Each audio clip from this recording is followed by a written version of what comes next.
এক উকিল সাহেবকে তার নতুন বউ জিজ্ঞেস করলো, আচ্ছা এই উকালতির মানেটা কি? তখন উকিল সাহেব বলল, দাঁড়াও আমি তোমাকে একটা উদাহরণ দিয়ে বোঝাচ্ছি।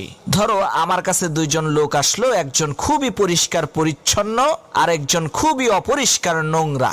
এখন আমি এই দুইজন লোককেই বললাম গোসল করার জন্য। এখন তুমি বলো তো এই দুইজনের মধ্য থেকে কে গোসল করবে?